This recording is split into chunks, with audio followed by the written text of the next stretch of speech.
Sadəcə tənginəfəslik şikayəti ilə gələn qadında kalsium skorunu hesablayıb çox ciddi yüksək olduğunu aşkarladığın və normal invaziv angioqrafiya edərkən ön damarında 99% darlıq aşkarlanan qadın xəstə belə var təcrübədə. Qadın xəstələrin özü tərəfindən deyil, həkimlər tərəfindən də qadınların şikayəti ciddiyə alınmaya bilər.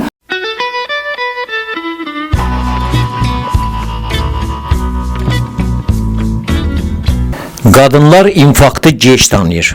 Qadınlarda simptomlar daha səssiz olur. Bu cümlənin arxasında nə dayanır? Belə də, qadınları bəzən iki qrupa ayırırıq. Bəzilərində biz həkimlər olaraq da əslində qadınların şikayətinə bəzən təəssüf ki, ciddi yanaşmırıq. Nevrozdur, nevrotik şikayəti deyib ötürdüyümüz qadınlar da olur. Çünki qadınlarda şikayətlər çox bəzən qarışır. Tipik ağrı şəklində özünü büruzə verməyə bilər. Bəzən sadəcə yorğunluq, bel ağrısı, halsızlıq, tənginəfəslik bu şəkildə özünü büruzə verdiyi üçün qadınlar adətən özləri heç bu şikayəti ciddiyə alıb kardioloqa və yaxud da həkimə müraciət etmirlər. Keçər deyib ötüşdürürlər.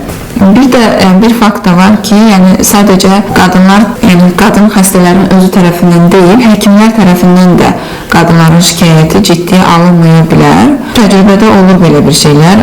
Məsələn, qadın gəlir şikayət olaraq sadəcə tənginəfəslik bildirir. Öz təcrübəmdən desəm, öz rəfiqəmin anası 65 yaşında xəstə.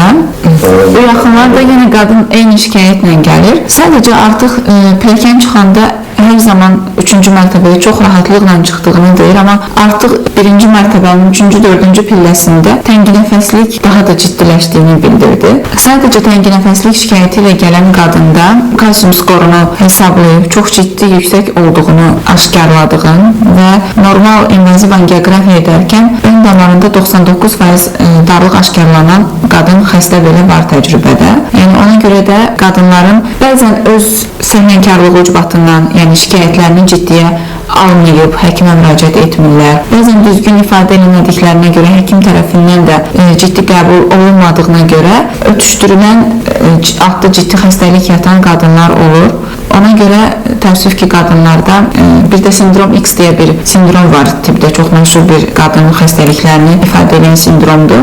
Qadın gəlir, yoxlayırıq, ciddi şikayəti var, çox tipik şikayətdir, kitab cümlələri ilə ifadə edir ürək ağrısını. Angioqrafiya belə edirik, heç bir darlıq aşkarlanmır. Amma biz o xəstəyə verəcəyimiz cavab o olur ki, əslində mikrovaskulyar səviyyədə axtarsaq, sadəcə angioqrafiyada biz damarların çox az bir qismini görürük əslində, çox diametri böyük olan hissələrini görürük. Amma ürəkdə gördüyümüzdən daha çox damarlar var görüntülənməyən hissdə. Həmin hissələrdə olan problemlərə görə bu şikayətlər ola bilər.